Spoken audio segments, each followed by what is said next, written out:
Ini gereja HKBP sedang dibangun, terus ditutup sama masyarakat pintu masuk. Sedang membangun di dalam, ditutup pintunya oleh masyarakat. Dengan alasan kita tidak mengerti apa maksudnya.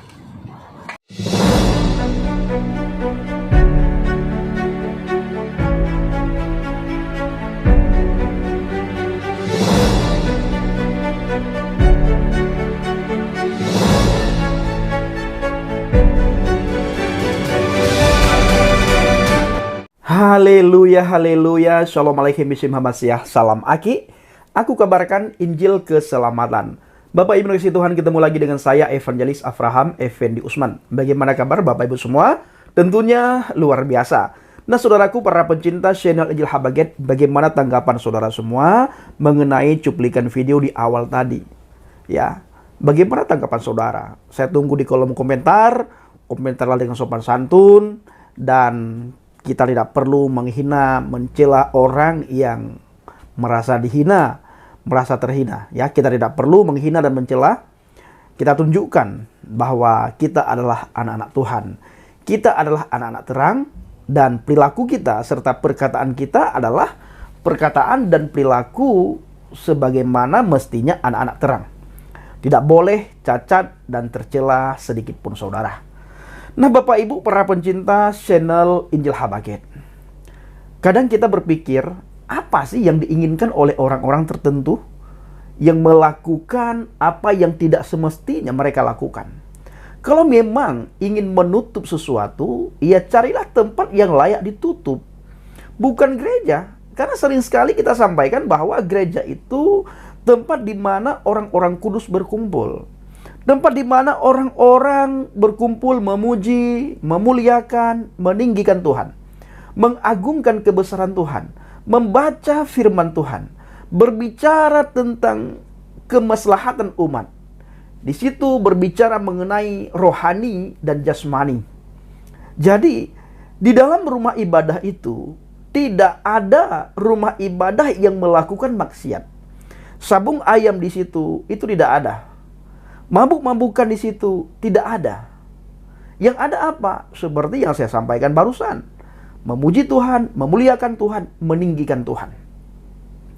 Kita tidak tahu apa yang ada di dalam pikiran orang itu sehingga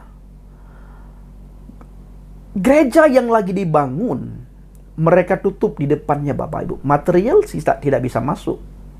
Bahkan tukang pun agak sulit keluar dari situ Bapak Ibu. Nah kita bertanya lagi, tujuan mereka itu apa? Apakah dengan melakukan semua itu mereka lagi melakukan perintah Tuhan? Apakah dengan melakukan semua itu mereka lagi beribadah kepada Tuhannya? Sehingga kalau mereka lakukan, mereka mendapatkan pahala. Mereka mendapatkan imbalan daripada Tuhan. Saya rasa tidak ada agama yang menyuruh kita untuk melakukan hal-hal di luar kewajaran. Tidak ada agama. Bang Pendi, kalau ada agama bagaimana? Ya, saran saya tinggalkan agama yang bisa membuat Anda terpecah belah. Tinggalkan agama yang bisa membuat Anda terkotak-kotak. Tinggalkan agama yang tidak bisa membuat Anda berteman satu sama yang lain. Tinggalkan agama yang tidak bisa membuat Anda bersahabat satu dengan yang lain. Tinggalkan agama apabila Anda tidak bisa menerima perbedaan satu dengan yang lain. Toh, soal surga itu bukan urusan kita.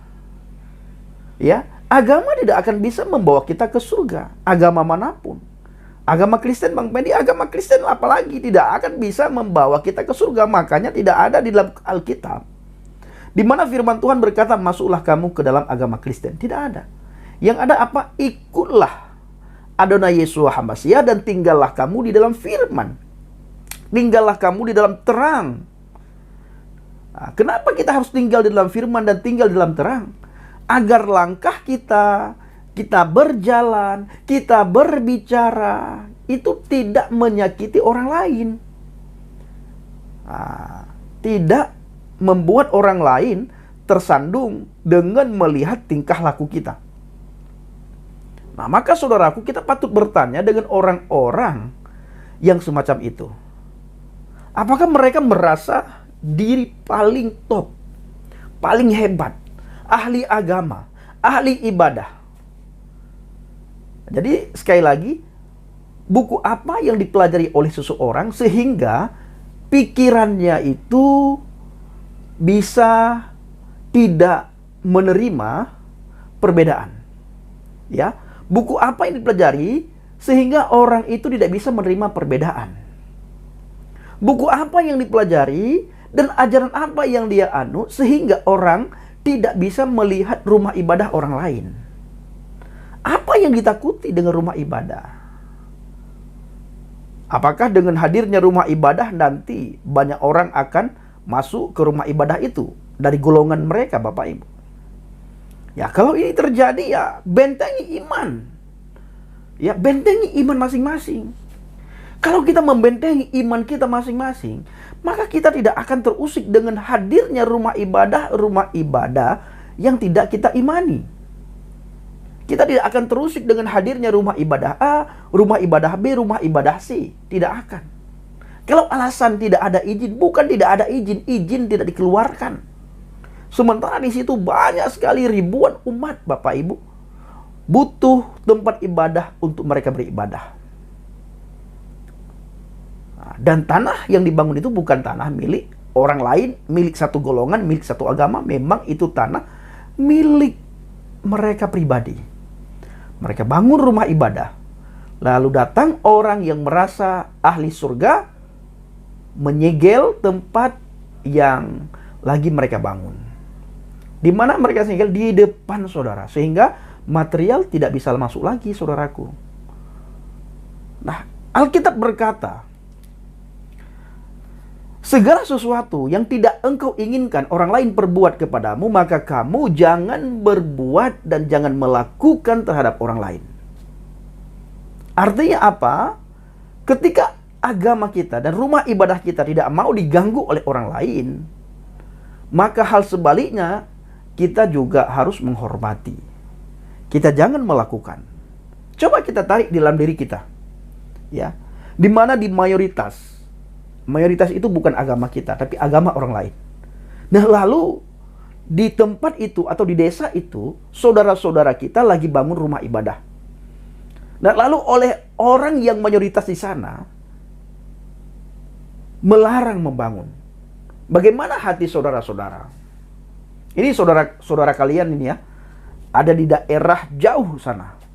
Di mana di sana itu mayoritas bukan iman kalian. Dan di mana mereka lagi perlu rumah ibadah.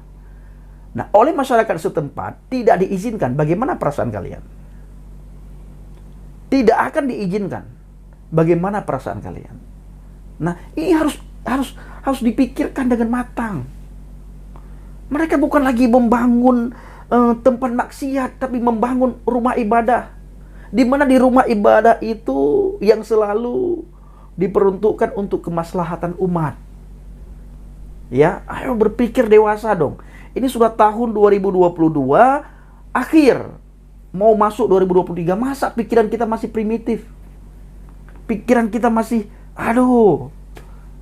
Ya, Bapak Ibu para pencinta channel Jelha Baget, di dalam Alkitab, di dalam 1 Yohanes 4 ayat yang ke-11. Di situ dikatakan, saudara-saudaraku yang kekasih, jikalau Elohim sedemikian mengasihi kita, maka haruslah kita juga saling mengasihi. Nah, ini harus ditanamkan oleh setiap umat beragama sebenarnya. Kalau mereka merasa Tuhan mengasihi mereka, mereka juga harus menunjukkan kasih Tuhan itu kepada seluruh umat.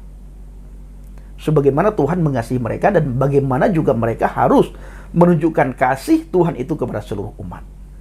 Ini ajaran Alkitab. Nah, di mana ajaran ini adalah kalau kita melihat itu benar-benar membuat kita itu terbuka.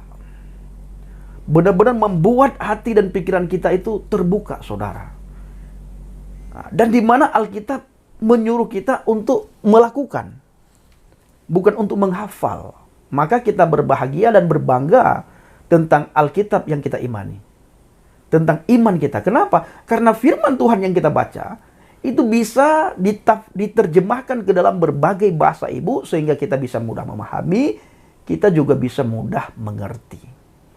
Bila tidak, seandainya firman Tuhan semuanya itu harus dalam bahasa Aramaik, betapa sulitnya kita di dalam belajar, di dalam kita membaca, di dalam kita terjemahan, dan di dalam kita mentafsir.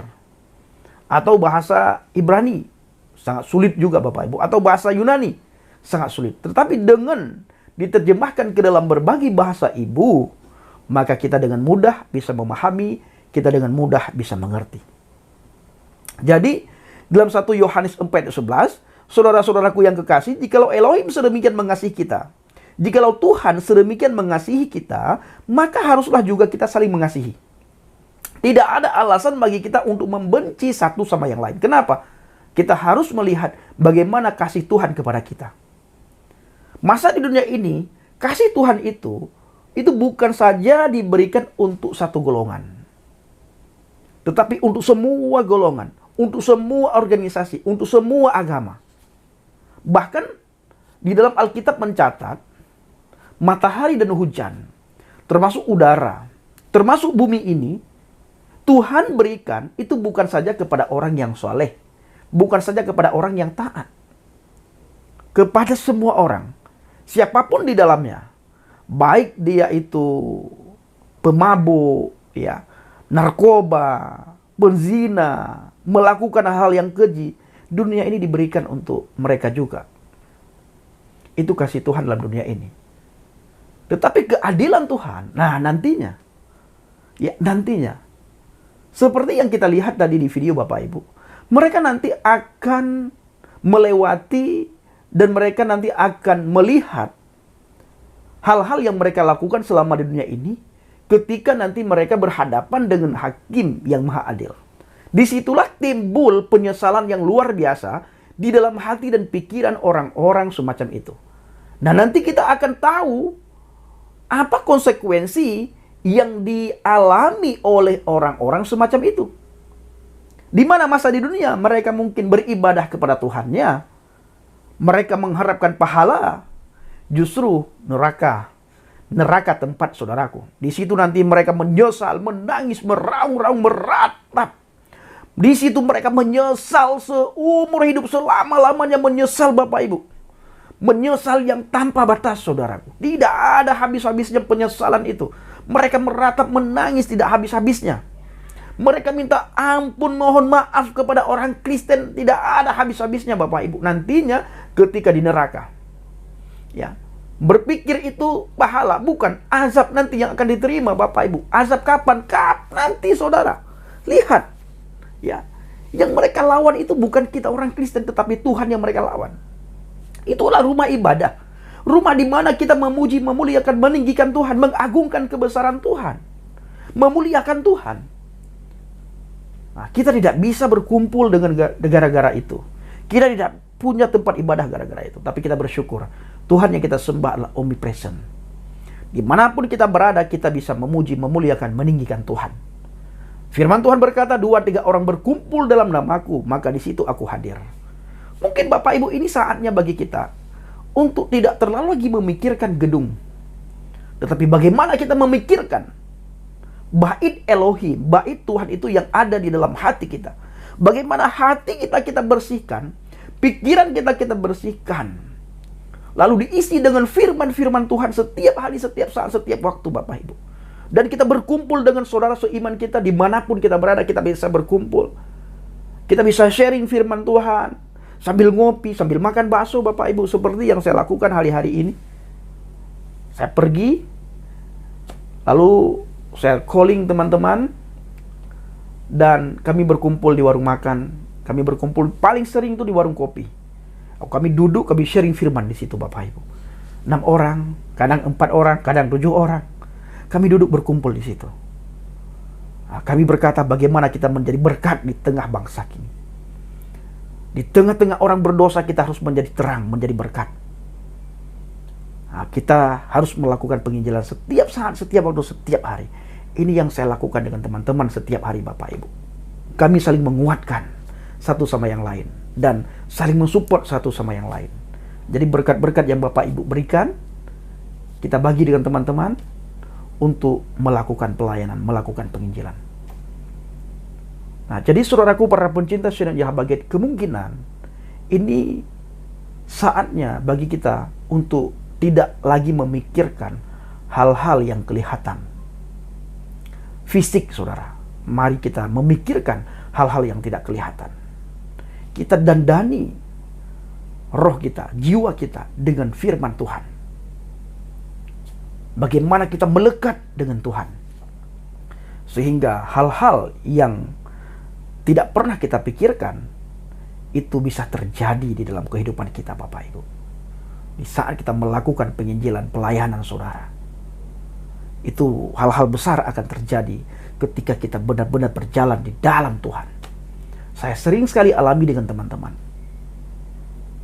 Nah, saudaraku para pencinta Syiar Baget, kiranya video singkat ini menjadi berkat bagi kita, menjadi kekuatan bagi kita, dan menjadi renungan bagi kita, serta menjadi rema bagi kita. Mari kita menjadi pelaku firman. Ya, mari kita menjadi pelaku firman dan jangan jauhkan diri kita dengan persekutuan-persekutuan. Terima kasih. Assalamualaikum bishim Hamasiah. Salam Aki. Aku kabarkan Injil keselamatan. Bapak Yahweh bishim Adonai Yesus Hamasiah Warwah Kodes memberkati kita semua. Haleluya. Amin. Salam murtadin. Saya mengucapkan terima kasih kepada Bapak Ibu yang selalu mendukung penginjilan Habaget, baik melalui doa, dana, motivasi maupun support saudara. Terus dukung dalam doa dan bawa Habaget dalam doa syafaat Bapak Ibu, agar menjadi berkat bagi bangsa-bangsa dan banyak orang yang mencari kebenaran lewat pelayanan kita. Mereka bisa menemukan kebenaran firman Tuhan dan bisa menemukan jalan Shiratal Mustaqim, jalan menuju ke surga. Satu-satunya pribadi yang bisa membawa umat manusia ke surga itu adalah Yohanes 14 ayat yang ke-6. Yeshua HaMashiach berkata, "Akulah jalan, kebenaran dan hidup, tidak ada seorang pun yang datang kepada Bapa kalau tidak melalui aku." Terima kasih.